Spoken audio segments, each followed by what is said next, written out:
Hi guys, welcome back to my channel. I hope you're having a great day so far. So today I was really excited to film the second installment in my makeup I was gonna buy until I swatched it. I'm gonna call it a series because it's gonna be a series. You guys really enjoyed the last one. I really enjoyed it. I love swatching makeup and I rarely get to do it. Like, I live 5 billion miles from like a proper center where I can go and swatch a ton of makeup, you know, different shops. Every brand is kind of covered. Some of the brands are kind of covered. So when I do get a chance, get the opportunity, get like some time by myself, because you know you cannot take a 3-year-old makeup swatching with you. It just won't go well. It will be a disaster. It will be a nightmare. I tried it once and it ended with my son firmly squishing a Calypso juice that I'd given him in the hopes that this was going to, you know, keep him quiet while I went round Space NK. He squeezed it so hard that he nearly drowned himself. Like, it literally went over his head and so much went in his face into his mouth that he actually nearly drowned. That's what happened the last time I took him makeup swatching with me. So we're not doing that anymore. When I go makeup swatching, I go by myself and I take like 2 or 3 hours just swatching it all, swatching all the good stuff, and I love it. But a lot of the times it doesn't work out, and I know then that I have saved myself some money. A lot of the time here I have to order stuff blindly online because I don't have time. I don't have time to get to the shops. It's too far, it's too much of a journey, I'm too busy, and so I just have to order blindly. And that's where mistakes happen. So I'm here to tell you about the stuff I swatched and said, oh, no thank you. So first up, the Kevyn Aucoin Foundation Balm, which I have in a, what is up with this hair? So I have this in a good shade for my face. But as I mentioned in the review, I was keen to try that as a bronzer to see if it was going to be a good alternative to the Chanel Soleil Tan de Chanel in my more tanned skin, when the Chanel Soleil Tan de Chanel, help a girl out, make it shorter. When I am tanned, that other one with the name, it's too light. It's basically the same like shade as my body, so it doesn't really bronze me, not like I want it to. So I'm always on the hunt for a darker version, but there's just nothing that comes anywhere close to that one. I was hoping, given that I love that Kevyn Aucoin Foundation Balm, very, very smooth and flawless, and it goes on beautifully and it's long wearing, I had high hopes. So I went to swatch the deeper shades, the warm, deeper shades of this foundation, and let me tell you, it's not going to work for me. I swatched shades 14 and 15, and this is what they look like. They are just far too orangey for me. I like a bit of a warm bronzer, but not that warm. That is much too warm for me. I also swatched shade 13, and that is really not much darker than my skin. Again, that would probably be more along the lines of the Chanel bronzer. So yeah, none of the shades in that range are really going to work for me personally as a bronzer, but obviously if you are fairer than me, it will still work, but then you can still use the Chanel one, so you know, you're good anyway. If you're deeper, you could probably use it to contour, because there are some nice cooler toned shades, but for me, I really wanted a, you know, a neutral to warm bronzy shade, and there isn't one that would work on my skin tone. So that was that. Next up, this Laura Mercier blush. If you know me well, you know I love these Laura Mercier blushes. I have 4, I think now, or 3. I think 3. I've got peach, I've got grapefruit, and I've got fresco. So this was going to be number 4, and this is the shade Ginger. Now, I think it's a beautiful, lovely shade, but on the underside of my wrist, which is like the lightest part of me by some way, it only just showed up with a lot of building up, and actually then it really reminded me of 48 blushes I already own. So I just felt like, as beautiful and as pretty as it looked, for me, I felt like I already owned it 400 times over, and it was probably a little too light for me to currently use. So I just realised I didn't need it as much as I thought I did. Next up, the Becca bronzer in the shade Capri Coast, which I thought I was going to love. But again, looking at this swatch on the underside of my arm, it's definitely too light to bronze me, because let me tell you, that would actually be lighter than the other side of my arm, and extremely glittery, extremely glittery. So that was a straight save. Next up, this highlighter from Becca, which I've really had my eye on for a long time, thinking it's going to be gorgeous, which it is, but far too light for my skin tone, sadly. So this is the shade Vanilla Quartz, and it is gloriously pretty, but as you can see from that swatch on me, it's far too, it's like straight up white, like white on my skin. It's just got a hint of like a goldy shift to it, but yeah, it was like, I mean, it's quite a lot lighter than, again, the underside of my arm, which is light. So that was not going to work on me, and thank goodness I did not order that online, because I was really excited. I really thought when I saw that, I was like, oh yeah, I'm going to get it, and then I thought, oh no. This next product is not so much that I swatched it and didn't think I would like it, or it wasn't for me. This is more about me actually looking at the product. So this is the Hourglass Arch Brow Micro Sculpting Brow Pencil. This swatch is probably not going to be much use to you, although it does look like it makes some decent hair strokes. So I have been looking for an alternative to my Kat Von D brow pencil, which I love the shape of. It has a very thin, like rectangular shape. I'm the only person who likes that pencil, just saying. But all of the other pencils have more of a rounder tip, like the Benefit Precisely My Brow, and I prefer that flat shape. I'm alone in this, but I do like it. And I'd heard that the Hourglass pencil is the same shape as the Kat Von D. I thought finally I can buy one, because the Kat Von D, you get such little product in that one that it runs out in like a month, and I just would like it to be 2 months, maybe even 3. That's all I'm asking for. And then I went to look at this Hourglass pencil, and I looked at the amount of grams, and it has a lot less than the Kat Von D. So the Kat Von D is 0.065 grams and the Hourglass is 0.04. So that's going to last me less than, like, that's going to be about 3 weeks that's going to last me, and it's a lot more money. So yeah, it was not to be. It was not going to be the answer to my prayers. Next up, the Hourglass Veil Setting Powder.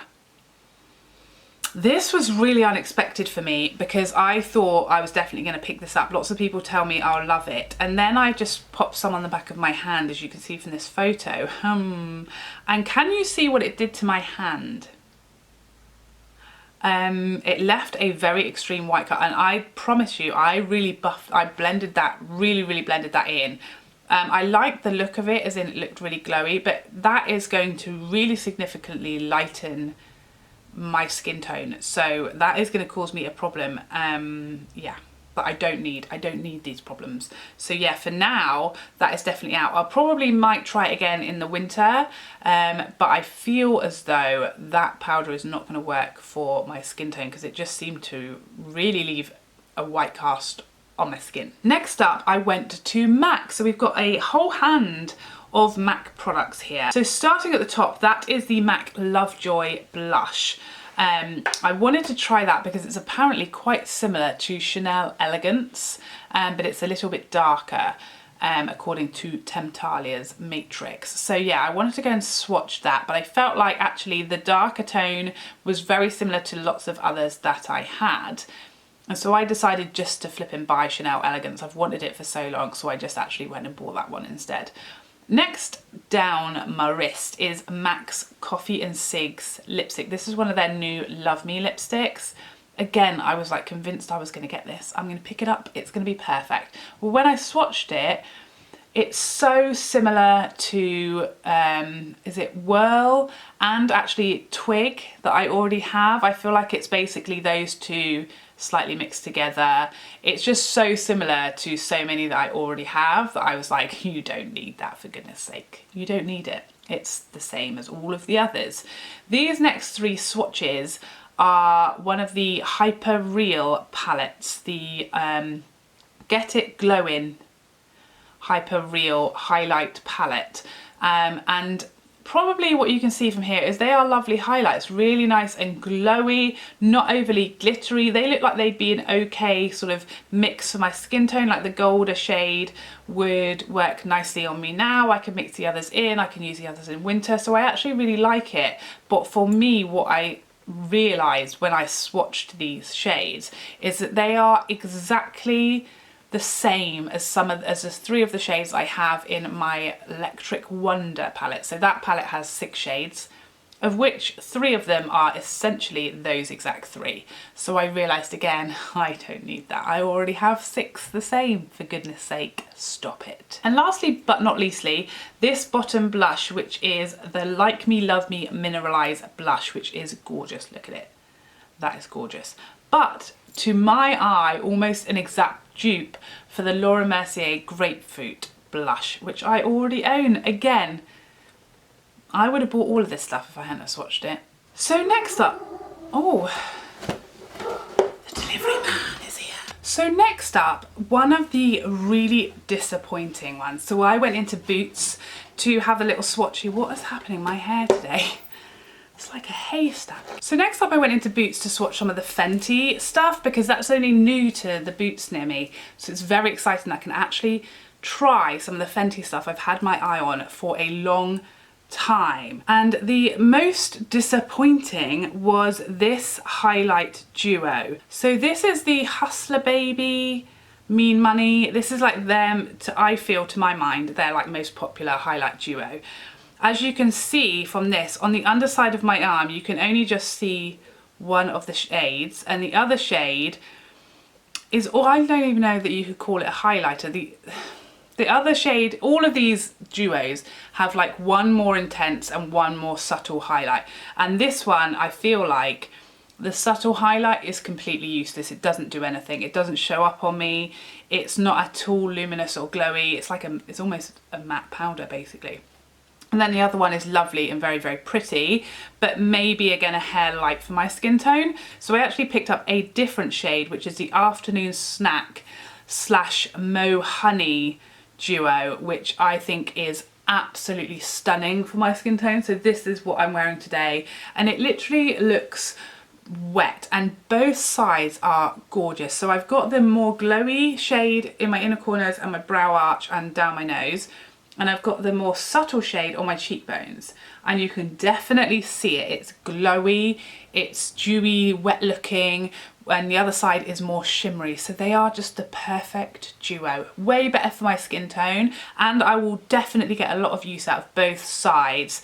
So much better for me. So it wasn't a wasted trip at least. Next up was this extremely disappointing blush duo from Too Faced. This is from their Tutti Frutti? That's right? Tutti Frutti collection, and this is the Apricot in the Act shade, and oh my god, this is one of the saddest swatches, isn't it? I mean, how sad is that? How sad. I don't even think I need to tell you why I didn't buy that. It was just 1 extremely glittery, 2 barely showed up, 3 lighter than my skin. It was just, yeah, not what I was looking for. So lastly but not leastly, I went into my local Debenhams to look at the Benefit Cheekleaders palettes. I love both these palettes. I've been looking at these palettes for a long time. I was like going into that shop and one of them was going to be mine. It was just about choosing which one. And then I discovered a big issue with those palettes. The highlighters are the wrong way round. I don't know if I'm the only one to think this. I cannot wear Cookie at all. It's not wearable on me. This is the swatch on the back of my hand of Cookie and Tickle. You can see the issue with Cookie. If I was to wear that, I would have a real stripe, a real cast on my skin. It's much, much too light for me. It's basically white on me. I'd have a stripe of white on my face. Tickle is a much better shade for me. I generally don't like sort of shifts of pink in highlights, but it's much better for me. However, unfortunately, In the palette that I love, it's got a Gold Rush, it's got the deeper bronzer, which would be better for me than Hoola, the original Hoola. It's got Coralista, which is beautiful as a blush. That's the palette that has Cookie in it, which is completely unusable to me. The other palette, the blush Dallas, just doesn't show, it just doesn't work. I don't know if it's like the formula, because it looks like a shade that should work on me, but it doesn't show up at all on my skin. Dandelion is not my type of blush, it's too pinky on me.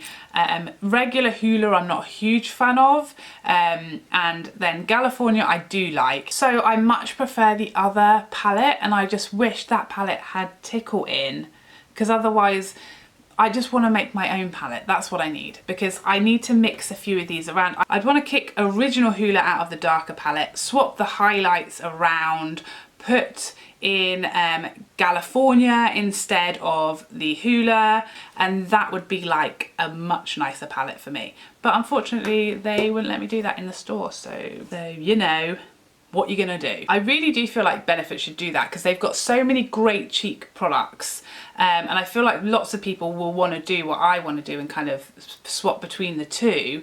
Yeah, and it's just neither of those palettes is going to fully work for me. There's going to be at least 2 shades I don't use in either palette, which when it's a shade that's only, when it's a palette of 5, if you're not going to use 2, I'm like, it's no good for me. So there you have it. Those are all of the products that I swatched and said, hell to the no, it's not for me. It's a no-go. It's not happening. You can't come home with me. I'd love to know what you guys swatched and were really disappointed with in the comments down below. Let's help each other out. Let's save each other some swatching on our arms and help a girl out. I hope you enjoyed this video. I would love to see you in the next one. Otherwise, take care for now. Bye bye bye bye bye.